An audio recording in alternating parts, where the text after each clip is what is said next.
Kementerian Perhubungan, Kemenhub, mengakui jika pesawat Lion Air JT610 rute Jakarta Pangkal Pinang hilang kontak.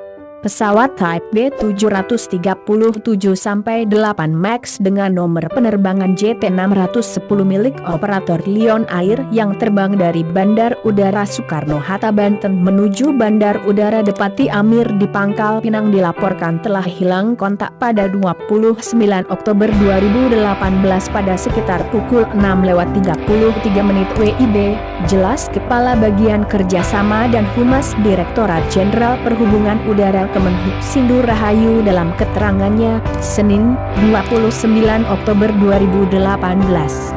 Pesawat dengan nomor registrasi Daya Kuda LKP dilaporkan terakhir tertangkap radar pada koordinat 054615S10707.16. Pesawat ini berangkat pada pukul 6.10 WIB dan sesuai jadwal akan tiba di Pangkal Pinang pada pukul 7.10 WIB. Pesawat sempat meminta return to base sebelum akhirnya hilang dari radar.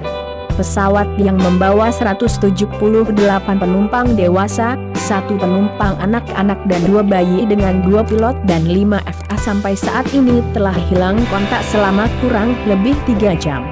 Direktorat Jenderal Perhubungan Udara Kemenhub saat ini tengah berkoordinasi dengan Basarnas, Lion Air selaku operator dan Direktorat Jenderal Perhubungan Laut, Perumel PPNPI untuk melakukan kegiatan pencarian dan penyelamatan terhadap pesawat JT610.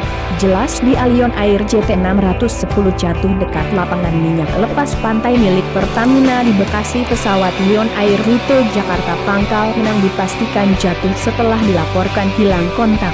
Pesawat dengan nomor penerbangan JT610 itu jatuh di area Mike, lapangan minyak lepas pantai Blok ONWJ milik Pertamina di Laut Utara Bekasi. Kamis sudah dapat informasi di area Mike tapi masih jauh dari anjungan kita. Cuma kapal patroli kita menyaksikan jam pukul 6.33 WIB jatuh di dekat Bekasi, ujar juru bicara Pertamina Hulu Energi, Ifki Sukarya. Pesawat Lion Air rute Jakarta Pangkal Pinang dilaporkan hilang kontak.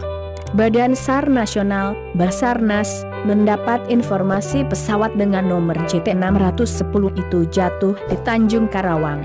Benar informasinya A1, jatuh di Tanjung Karawang, ujar Humas Basarnas Yusuf. Pesawat Lion Air itu dilaporkan hilang kontak usai lepas landas dari Bandara Internasional Soekarno-Hatta sekitar pukul 6 WIB. Pesawat tersebut sedianya akan mendarat di Pangkal Pinang.